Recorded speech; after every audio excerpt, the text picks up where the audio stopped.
Hi Ryan, this is a sample of a contact list na kuang i-add sa email marketer. So this is coming from the CRM. This is also coming from the support contact list nga ako ang gi-share sa imuha. This ako na siyang gi-filter. These are accounts or these are accounts nga na ay G5 nga account nga product nga nakakuha sila sa G5 nga product. So atong buhaton diri is you can save first Excel file for this kay para ini-save nimo og kanang CSV kay CSV man ang kinahanglanon sa email marketer. You can delete some of these fields nga di na kinahanglanon. So kinahanglan jud nimo nga kinahanglan ka mag-keep og kanang record nga kanabang Excel file siya. So ako lang ipakita nimo unsaon siya pag unsaon to pag moderate nga kanang gamay lang ang fields nga ato ikuan dito. So we will not be needing mobile kay usa naman ni kabuok, so we can delete that. Ang importante jud diri ang email address, ang first name, last name ug ang account name. So the rest are kaning lead source, other phone. Pwede naman nimo siya mat-check sa imuha nga kana Excel nga file. So direct labaw na ni walay sulod sa department and birth date, so you can delete this para delete dako or delete ka ng dako o consumption sa ano ba delete ko sa dako ko sa file.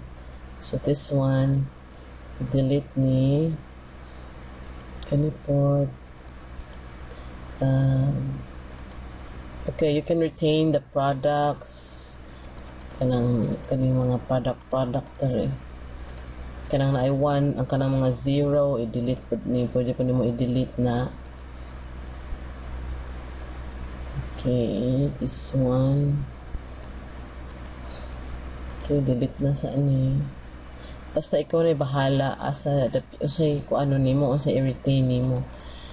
And gusto na ko jud ma-delete diri kay katong description gani. I don't know if you are using that description.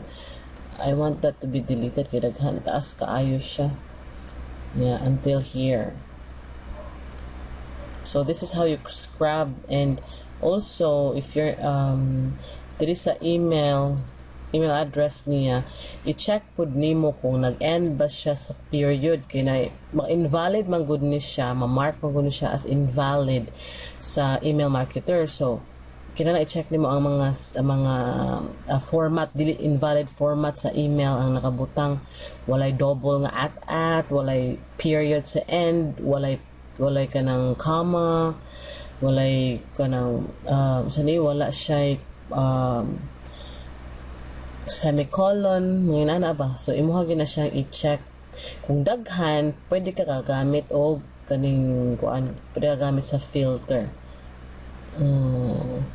Sa filter kanina ning kuha sa filter equal to, does not equal to, begins with, ends with, contains. Muna siya imong gamiton para ma-filter out or imuhang ma-clean ang imuhang nga email address. So kanila sa siya ako na i-save. Naka-save naman na ini. So I don't know if this is CSV. I-check sana ko, counter check lang.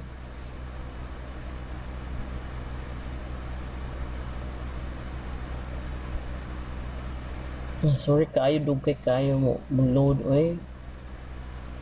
Okay ra baka nga akong gibisaya, komportable ra man gud ko or maka-express ko sa ako ang gusto express ba ko Bisaya kaysa mag-in-English ko.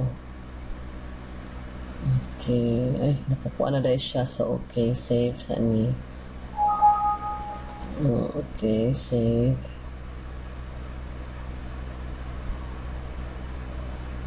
Kadugay. Okay, here. So, G5 product sample nga akong ipangasaya. So, ito ni close. So, ina na pag-scrub sa mga files nimo.